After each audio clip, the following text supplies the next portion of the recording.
Lesh, born on March 15, 1940, in Berkeley, California, emerged as an innovative bassist and a founding member of the legendary rock band, the Grateful Dead. His extraordinary 30-year journey with the Dead began in 1965 when his friend and bluegrass banjo player, Jerry Garcia, invited him to join the band, initially known as the Warlocks and later renamed the Grateful Dead. Remarkably, Lesh joined with no prior bass-playing experience, but he approached the instrument with a fresh, experimental mindset, learning to play as he integrated himself into the band. His open approach, unbound by traditional bass conventions, infused the Grateful Dead's music with a distinctive sound, blending elements from jazz and classical music into rock and transforming the bass's role in modern music. Lesh's musical roots trace back to his high school years at Berkeley High, where he began on violin and eventually transitioned to trumpet, studying under Bob Hansen from the Golden Gate Park Band. His love for avant-garde classical music and free jazz took hold early on, eventually leading him to study at the College of San Mateo and later at the University of California, Berkeley. It was here that he met Tom Constantin, who would later join the Grateful Dead as a keyboardist. Through this friendship, Lesh came under the influence of Italian composer Luciano Berio, whose guidance deepened Lesh's understanding of contemporary music and connected him with notable figures like composer Steve Reich. Lesh's path to the Grateful Dead unfolded when he was working as a recording engineer at KPFA radio station, where he connected with Jerry Garcia. Despite their different musical backgrounds, Lesh and Garcia developed a friendship. In 1965, by chance, Garcia invited Lesh to join his band as the bassist. Although unfamiliar with the instrument, Lesh embraced the opportunity and began crafting a style that drew inspiration from musicians like Jack Cassidy of Jefferson Airplane, Jack Bruce of Cream, and even classical composer Johann Sebastian Bach. He redefined the bass's role from simply maintaining rhythm to becoming a melodic and exploratory force within the Grateful Dead sound, creating a dynamic musical voice that became central to the band's innovative style. Phil Lesh's innovative approach to the bass wasn't without its challenges. His drive to push the Grateful Dead toward uncharted sonic territory often sparked tension, especially with record executives. During the recording of their second album, Anthem of the Sun, Warner Brothers executive Joe Smith even dubbed Lesh a catalyst for chaos due to his avant-garde ideas.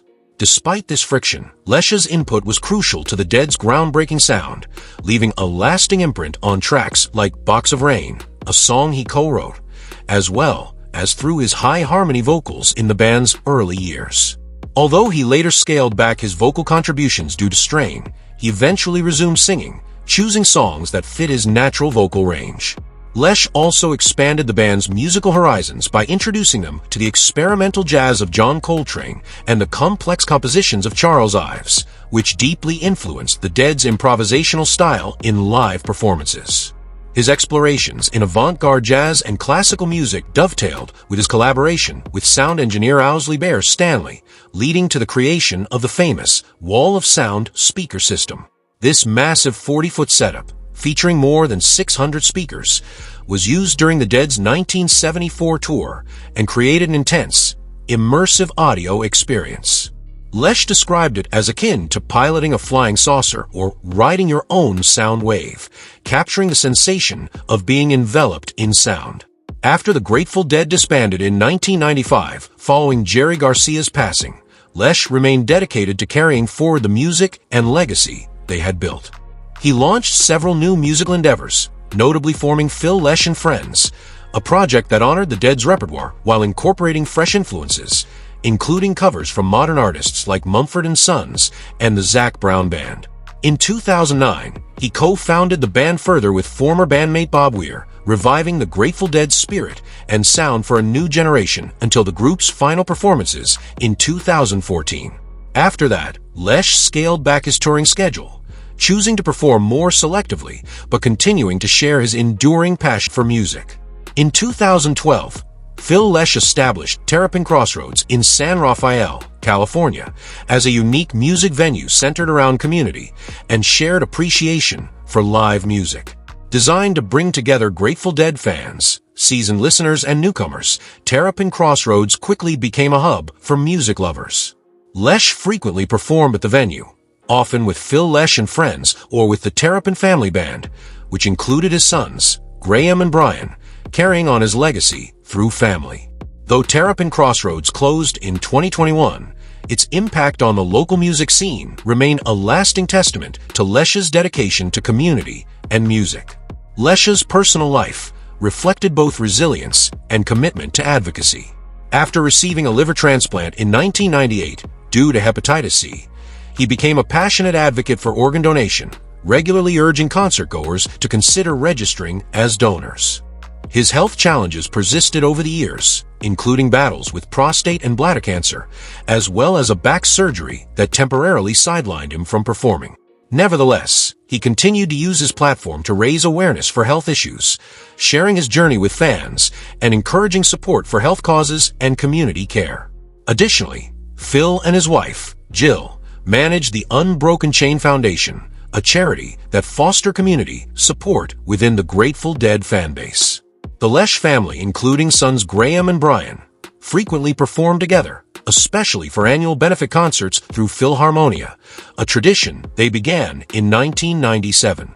A memorable Philharmonia event took place on December 18, 2011, when the family performed a Christmas concert featuring Bob Weir and Jackie Green. In 1994, Lesh's impact was celebrated when he was inducted into the Rock and Roll Hall of Fame alongside his Grateful Dead bandmates.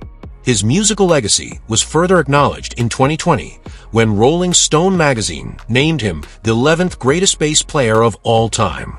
His 2005 autobiography, Searching for the Sound: My Life with the Grateful Dead, offered fans a personal look into his life, from his early years in Berkeley to the transformative journey with the Dead.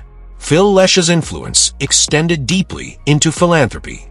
The Unbroken Chain Foundation, run with Jill, supported a range of charitable initiatives, and the family's annual benefit concerts exemplified Lesh's dedication to music, family, and community. In 2015, he reunited with his former bandmates for the Fare Thee Well concerts, celebrating the Grateful Dead's 50th anniversary. In the years that followed, he went on a North American tour with Bob Weir, reconnecting on stage with his longtime friend. By March 2023, Lesh celebrated his 83rd birthday and marked his 100th performance at the Capitol Theater, a venue that had become a second home where he connected with fans over the years. On October 25, 2024, Phil Lesh passed away peacefully at the age of 84. He left behind a legacy of musical innovation, an enduring spirit of community, and a dedication to the art form that defined his life. His influence on musicians and fans will be felt for generations as people continue to draw inspiration from his pioneering contributions to music and his lifelong love for the Grateful Dead's legacy. At the time of his passing, Phil Lesh's net worth was estimated at $60 million, earned through a successful career in music, endorsements, and various ventures. And with that, thank you for watching.